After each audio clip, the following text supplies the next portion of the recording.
There's no right or wrong way to grieve. There's no set timeline for grief. Everyone grieves in a unique way. So even though bereavement is this universal experience, grief is not. Grief is very individualized. And so, there are ways to ensure that you're meeting your kids where they are.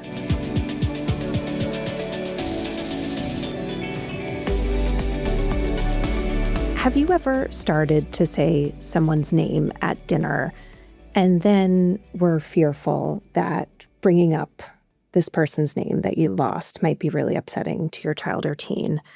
Or have you ever worried about crying in front of your child or teen after a loss and whether that could create some distress or maybe traumatize them in some way? Mm-hmm.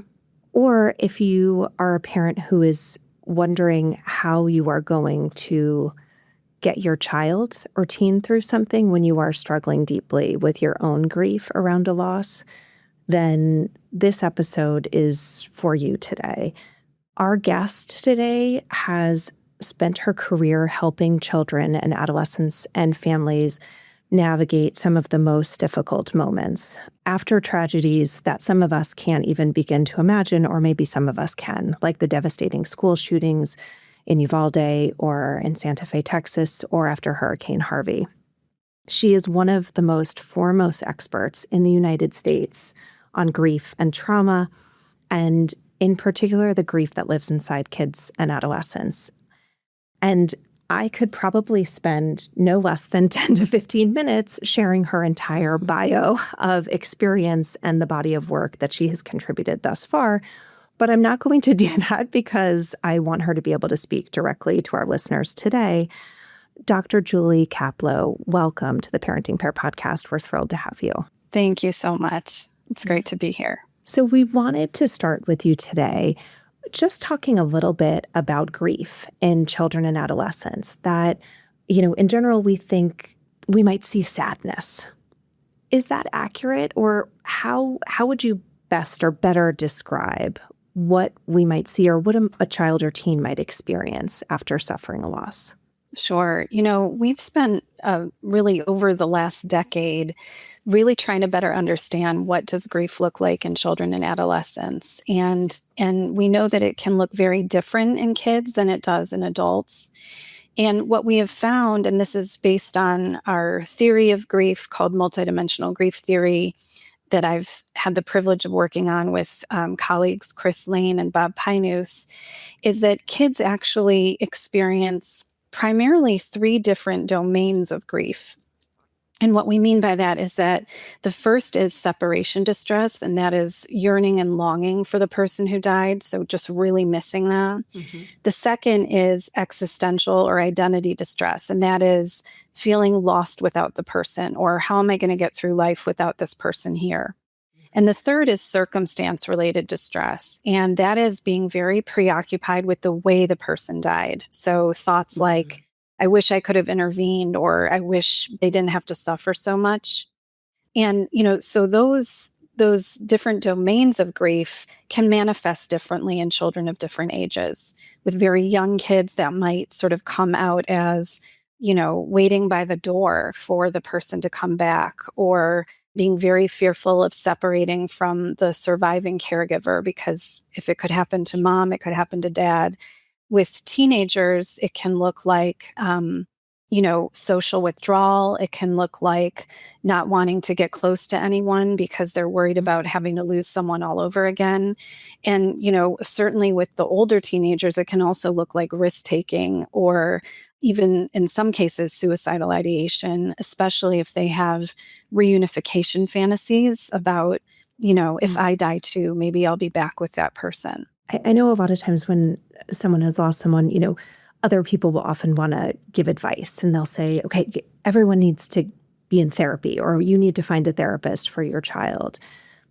And often, for an adult who's also struggling with their own grief, that's another kind of overwhelming step to take, is to try to find help and support. Mm-hmm. Is that accurate? Do all children and adolescents, when they've lost someone they love, need to be in therapy?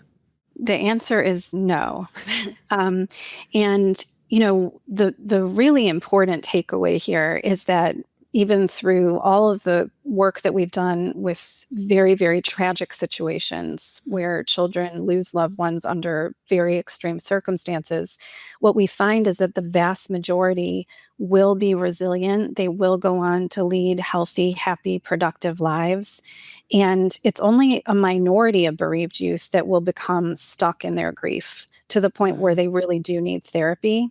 The vast majority will likely benefit from some kind of support, whether that's familial support or being part of a peer group who have experienced similar types of losses, but they do not necessarily need therapy. And we have ways of really figuring that out. We have some valid assessment tools that we use to really determine, is this a child who truly needs therapy, or could they benefit simply from the supports that they're getting around them?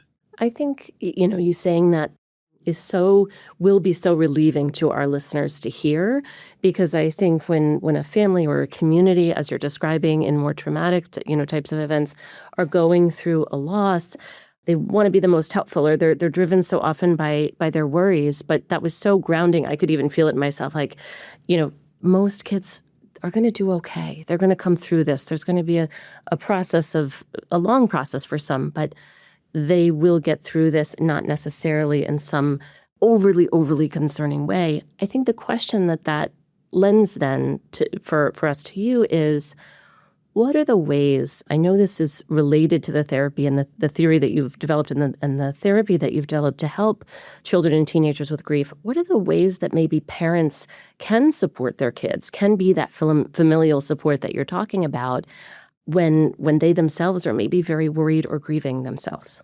That's a great question. And, we've learned a lot about what helps in the aftermath of a death and what parents can do. And maybe one of the more surprising findings that we have is that it's not so much about what parents say, but about what they do. It's more about their behavior. And what we mean by that is, we actually did a study where we looked at parents and children after the death of a loved one.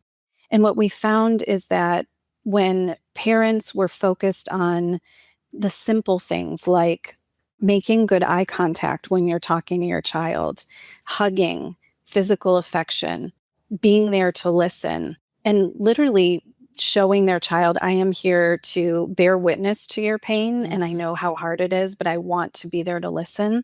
That was really the most important thing they could do to prevent future depression or future maladaptive grief reactions in their child. So it wasn't so much about the content of the conversation. It was literally about, were they fully present? And, it sounds easier than it is especially for a grieving spouse, to be able to sit there and experience their child's pain.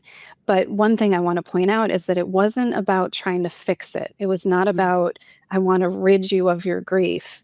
It was about, I know how much you miss Dad and I feel it too. And we can be in this together, that you're not alone in your grief. We can go through this together. And even I think sometimes parents worry about talking about the person or bringing the person up, or community members worry, we shouldn't say anything that will upset them. But even when you said, I know you miss your dad, just sort of honoring that he was there and that he's a part of our family, even if he's not here in the same way right now, just feels important, right? Absolutely. And, we do hear this a lot. And, even for adults who are trying to support other adults, there's always this sort of uncertainty around, if I bring this up, is this going to just upset them more? But what we hear from grieving people, including children, is that it is extremely validating to have someone let you know that I'm missing this person too, that this person meant something to me too. And bringing up their name, talking about memories they have of that person, usually only serves to help the grieving person and help them to feel like, again, they're not alone in this. Yeah. Mm-hmm. Are there other aspects, or other things that parents can be thinking of? Because one, I first of all, I really love that, because so often there are no words, or it's really hard to find what feel like the right words. So just knowing that presence, physical touch, a willingness to be open to your child's experience or sit with them with, their grief can be more than enough. Are there other things that you recommend to parents when children and teens are grieving or when they're grieving? Yeah. So, when we think about those three different domains of grief that we talked about earlier, with separation distress, one of the best things that parents can do is help the child to find healthy ways of feeling connected to the person who died. And that can look like, looking at old photos together, watching old videos together, thinking about, are there things that they have in common with the person who died that we can highlight or talk about? Your dad loved to laugh and you're such the comedian. And I see those similarities. But again, finding those connections can be extremely helpful with regard to separation distress. Similarly, with identity distress, we can help our kids to find ways to carry on the legacy of the person who died, do things that would have made them proud, do things, live life the way they would have wanted us to live. Those are the kinds of conversations that parents can have with their kids. And the final one, circumstance-related distress is really tricky because it's really about making meaning of the death. And for children, when they don't really understand how the person died, that can lead to a lot of confusion and can make it a little bit harder to make meaning. That being said, what we often find is that kids will naturally gravitate toward wanting to transform those circumstances of the death into something meaningful that can help other people. So, for example, I use this example all the time because it was so powerful, but I was working with a young boy whose father died in a tragic plane crash. And when I asked him, what do you want to be when you grow up? He said, I want to be an engineer so I can make planes that don't break anymore.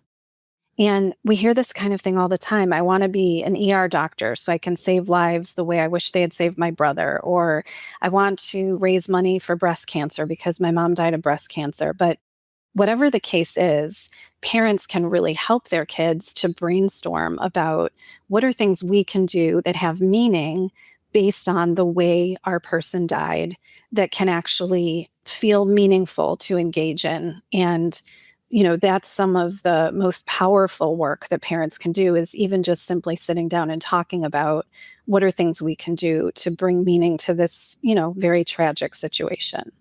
I think so much about in a family, kind of as you brought up that example, the timeline and how different it can be for each person that's grieving. And I wonder in a family, and it could go in opposite directions. If a parent is feeling ready to engage in some meaning making or wants to do something, to take action against violence in the community, and a child or teen isn't ready for that, and actually that's quite off-putting or distressing, or vice versa, a child or teen really wants to go attend a walk for ALS, and the idea of that is deeply traumatizing to a parent to have to go. How do you help, or how do we help families navigate that? Yeah, it's such a good point. And it is something that we see quite often where everyone in the family may be sort of on a different path in terms of where they are in their grief, what they're able to tolerate, and they might have different coping strategies. Some kids may not want to talk about it at all, may need to kind of separate themselves a little bit for a period of time. Other kids may want to talk about dad all the time or go to the grave site all the time. And so as a parent, that is really tricky to navigate. What I would say is that it's all about honoring each person's individual grief, right? And that there's no right or wrong way to grieve. There's no set timeline for grief. Everyone grieves in a unique way. So even though bereavement is this universal experience, grief is not. Grief is very individualized. And so, there are ways to ensure that you're meeting your kids where they are. So, for one child, that may mean, going to visit the cemetery frequently. For another child, it may mean writing in their journal by themselves. So, I think as parents, it's very tricky, but it's also important to recognize that there's no wrong way, that they can simply meet their individual children where they are in their own process. I think that's so helpful because parents do have so many worries. This child is being so very quiet, and this child is talking almost, to everyone. The person at the grocery store, right? Or my teenager is withdrawn, but, my younger child is presenting in a different way. So I think that validation that I just think parents take so much pressure on themselves. I need to fix this. I need to change this. I need to do the right thing. But really what you're saying is leaning in and honoring where that person is and respecting that, but facilitating their grief where it is. I also just, as I sit back and listen to this conversation, it's really about leaning in and allowing for grief, which I think is so hard for people, just that overarching idea sometimes because, there are cultural differences, there are all different things I can imagine that impact how people grieve. But it's so validating, I think, and relieving to me for parents listening to this to think it's okay. It's okay if your timeline is different. It's okay to lean in and honor that person. It's okay if you don't feel well yet. Because I think there's a lot of pressure, too. We need to get him through this because he needs to be okay, Right. And there's something very just calming and grounding in the deep sadness of what you're saying about what you're saying, facilitating grief. Yeah. And it's such a good point because we even see this with some of our own clinicians who are working with grieving children. We're all trained to alleviate pain, right? That's the business we're in, is to help kids feel better. In grief, it's a totally different thing. It's not so much about ridding the child of the pain. It's literally giving them space to be able to deal with the pain, coping skills to be able to handle those waves of grief over time. And that's the whole point, is that those waves of grief do not go away. They will be with that child for the rest of their lives, because grief is a reflection of the love they have for that person. So that love does not go away and the grief doesn't go away. What does change is, the intensity of the grief will start to come and go in waves. And what we want to do is grow around the grief to be able to provide that scaffolding to know that, okay, as these waves come and go over time, I have the tools necessary to be able to cope with that. What would you say to a parent who may be struggling themselves if their teen, wants to talk about the parent or the grandparent or a friend that's lost, or, they want to go to, a memorial service and have their parent come with them. And if a parent really feels like they are overwhelmed by trying to support their child or teen in that. Yeah. It's such an important point because we know that this is often the case, that parents are struggling. They're trying to sort of keep that stiff upper lip for their child, but the reality is that they are in immense pain often. And what we want to emphasize is that parents need to support themselves first. And as hard as that is for most parents, it's kind of like, I hate using this example because everyone uses it, but the oxygen mask, right? You've got to put the oxygen mask on yourself first. And what we find is that as parents seek out their own support and grapple with their own grief reactions, there's an indirect positive effect on the child. That child starts to feel better because knowing that the parent is getting the support they need can often take the burden off that child. That child is fully aware most of the time that the parent is struggling, even if they're not verbalizing it. And that can feel burdensome to kids. And so knowing that, okay, my mom is getting the care that she needs, or I know that my dad is going to feel better because he has someone to talk to, that can be incredibly reassuring. And that can be seriously one of the best things that parents can do to ultimately help their child and to be ready at some point to be more fully present. So when the parent is not able to be present, what we often recommend is that let's bring in another caring adult who can step into that role for the time being and offer that support to your child, knowing that right now is not the time, you're not ready, and that's okay. Can you flesh out or speak a little more to the types of support? Because you emphasized in the beginning about how, children and teenagers don't necessarily have to immediately go to therapy, just like we would say for a trauma. You don't necessarily have to immediately run to a therapist.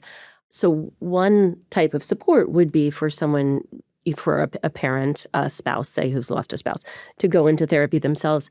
But could you just identify some other sources of support that parents might use in their lives to help themselves? You just highlighted maybe, bringing someone in to get breaks or to handle certain conversations that are hard. But is there anything else you recommend to parents who already are just holding so much just as parents, and then their own grief? Yeah. And the demands of their life, maybe financial demands that have changed in their life or other stressors that they never imagined. What types of support or just simple ideas that you could throw out to people who may be listening? Yeah, sure.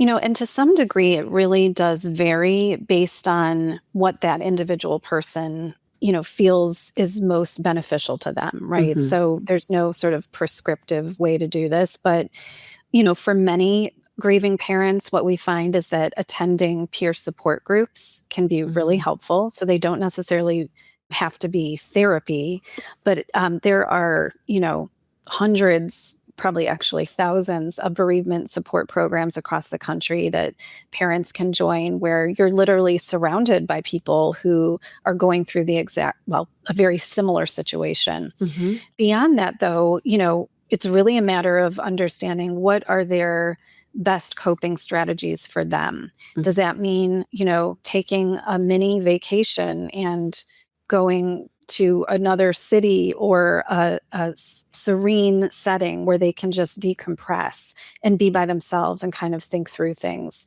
For others, it is a matter of engaging in activities that they love, whether that's yoga or jogging or whatever the case may be. Mm-hmm. And finally, finding those people in their lives who can be that support. And it's interesting because we hear from adults all the time that sometimes it's the people that sort of step up out of nowhere that the grieving individual is like, wow, this person I never thought would be sort of my best confidant, my Mm-hmm. best go-to person in this moment. But they're out there. And, it's really just a matter of finding who it is that you feel you can connect with around this very difficult experience.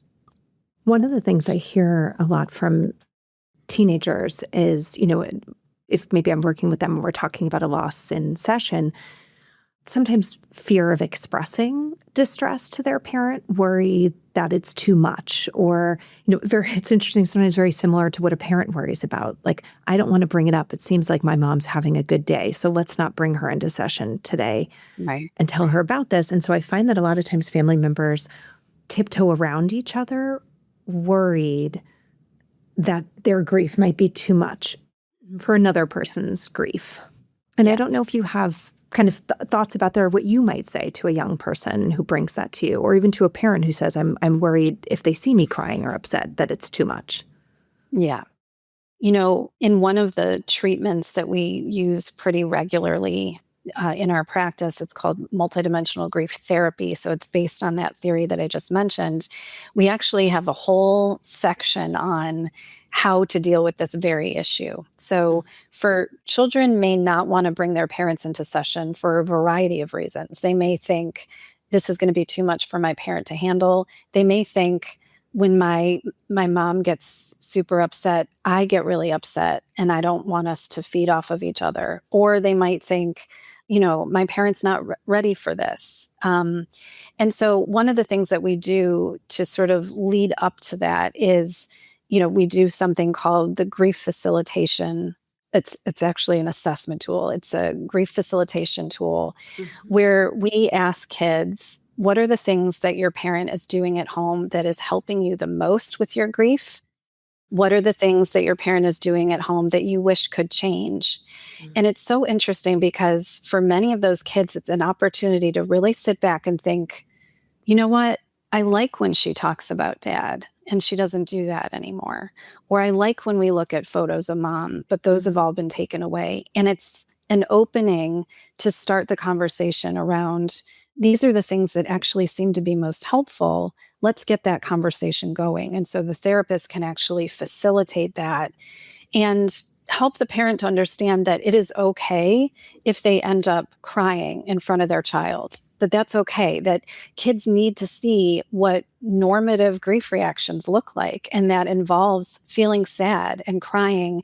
And the bottom line is that that same parent who's crying 20 minutes later may be absolutely fine and able to, make dinner and do whatever else they were planning to do, and that those waves are normal. And so I know it's sort of a roundabout way of answering your question, but I No, think it's really wonderful. the key is to help parents and kids to understand what is going to be most helpful to each of them and not be afraid of those conversations. And sometimes that does require a therapist to kind of guide them through that. I could also imagine, as you mentioned before, too, that could also be a family friend or an uncle or aunt or grandparent, too, right? That might be able to facilitate that of, Right. If a child or teen says, I really love when we watch those videos, that they might be able to share that with the parent of, Yeah. so that could happen in a multitude of ways.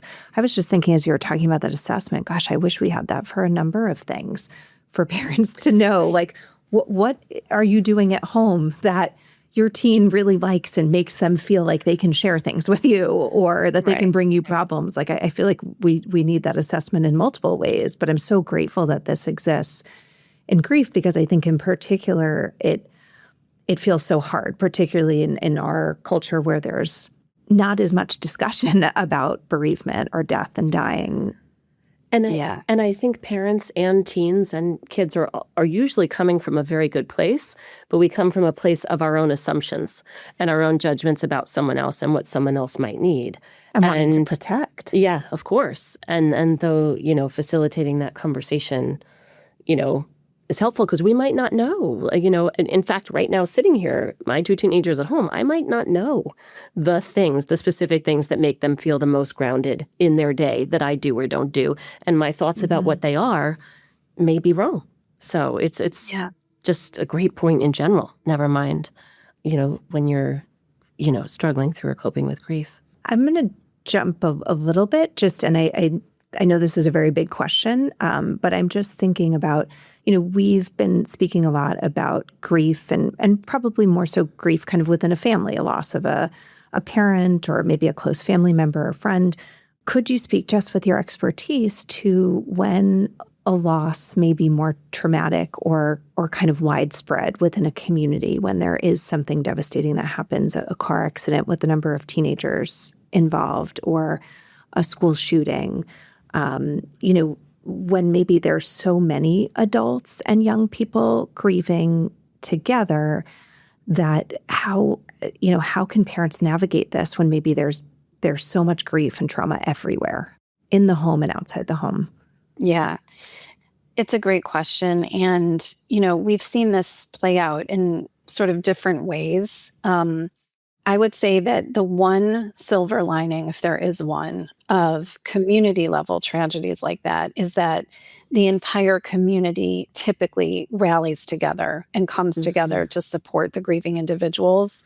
And so in some sense, it feels more communal, more collective. We're grieving together, as opposed to when it's an individual incident and then that family is often kind of left to work through things on their own. But I will also say that, when there are these tragic situations where people die in terrible circumstances, the trauma can greatly impact the grief. And what I mean by that is that when people are consumed with post-traumatic stress symptoms of, re-experiencing, feeling like it's happening all over again, avoidance, not wanting to think about or talk about what happened, numbing, feeling like the world is a terrible, scary place, all of those things can make it much harder to process the grief. And so one of the things that we've learned that is so important in the aftermath of tragedies is to ensure that we're very, very early on trying to identify those individuals who have trauma, who have high levels of PTSD, to be able to address the PTSD before we start to move into that grief processing. And just to clarify what you just said for people who are listening, if, because certainly parents and family members don't need to be in the business of diagnosing if their teenager is experiencing, signs of trauma. What would be just some examples of evidence that maybe there's more of a traumatic reaction that community members or family members could be attuned to that might be a sign of needing more support? Sure. So one thing I definitely want to mention is that on our Tag Center website, it's tagcenter.org, we have a virtual learning library that will link parents to two different very brief screening tools for kids. Great. One is for PTSD and the other is for grief. And it will literally give you a cutoff score to let you know, yes, your child probably needs a more thorough evaluation or treatment, or no, your child is doing fine. Yeah. So that's something to be aware Wonderful. of. But certainly in terms of what to look for, when a child might have post-traumatic stress, for example, we're looking at things like, social withdrawal because they don't want to talk about or think about what happened. We're looking at things like nightmares or having flashbacks during the day. Certainly any risk-taking behaviors, that's also sort of a red flag.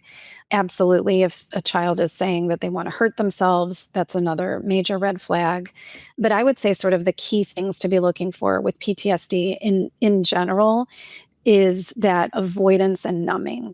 Those are really kind of the key signs that a child may really need that extra level of help, because we know that avoidance is actually one of the strongest predictors of prolonged PTSD. Mm-hmm. So we want to make sure that we're addressing that pretty quickly. And that would apply to the parents themselves. We're using this example as yes, but to adults as well. Those signs in yourself or in your family or community members. Yes, definitely. Very good. I know we're coming at time here, and I have so many more questions, but I've so appreciated this conversation. And, I'm sure that there are people listening who also have many questions. And so you just gave us this wonderful reference. If you wouldn't mind mentioning the Tag Center again, and then if there are other things you might recommend, resources, places people could either find you or find wonderful people like you who can help them, that would be great. Sure. Yes. So the Trauma and Grief Center is housed at the Meadows Mental Health Policy Institute that is in Dallas, Texas. But we work all over the country. But the Trauma and Grief Center has a virtual learning library that has freely downloadable webinars, trainings. We also have handouts for caregivers about how to talk to kids about all kinds of deaths, whether it's a suicide death, a homicide death, a drug overdose. So those are all, actually, we did those in collaboration with individuals with lived experience. Wonderful. So what I love about those handouts is that they really seem to resonate with people who are going through this exact experience. So people can check out tagcenter.org. We also have a number of empirical papers that really go into the details of the research that we've been doing on grief and trauma in particular. The other resource that I'd love to mention is our group practice. It's called the Lucene Center, and we provide teletherapy to kids who've experienced any form of trauma or the death of a loved one, ranging in age from 8 all the way up to 21. And, the clinicians at the Lucene Center are especially trained to be able to address that intersection of trauma and grief. So we see kids who come in with just trauma or just grief or both. And we are, because we provide teletherapy, we can see kids across the country. That's wonderful. What a great resource. We will be sure to link all of these resources, but that in particular, that you have the certification to be able to be seen across the country is extraordinarily important resource to know about. Wow. Great. Thank you so much. Thank you. If I can just ask one more little thing, I'm just thinking there might be parents who are listening to this, as I have done it sometimes, where I've listened to a podcast and I've thought, oh my gosh, I did it wrong. So there might be parents listening to this who are like, I just stayed strong all of the time. I never cried in front of my kids, or, I took the pictures out of the house because I didn't want to upset them. If there are parents out there listening who are feeling that or thinking that right now, I messed this up, what would you say to them? I would say we have to give each other so much grace when we're grieving, that, all all the parents that we work with have the best of intentions. And, they may not do things that were super helpful in that moment, but it's never too late. And, we talk to parents about this all the time, that it's not a matter of having that one and done perfect conversation with your child about the loss. It is a lifelong process of opening that door to communication and allowing your child to come to you whenever they need you over the course of their lives. And so I would say that, it's very easy to pivot, that, we don't have to kind of go backwards and think about all the things, oh, I could have done this differently. It's really about, okay, starting from this point forward, what are some simple things I can do to, help my child who may be struggling? Thank you for that. I find that incredibly reassuring. And I think we give the same message also. It's not a one and done here in parenting. And often when we can share with our kids too, like, I didn't do this the way I wanted to, or I'd like to go back to this, or I want to open the door to this now, that can be an incredibly powerful change and make a real difference whenever that occurs. Yes. And those are such important learning moments for children, to have your parent apologize to you and say, I think I may have upset you when I did A, B, or C. That lesson is so critical, that we can go back and apologize or repair, or, let the person know that, we've been thinking about how we did A, B, or C, and really want to just talk through that. Mm-hmm. Yeah, Dr. Kaplow, thank you so much for your time, for this information, and for all of these resources. We will make sure to put all of those in the show notes below so that people can find you, find the practice group, find these resources through TAG.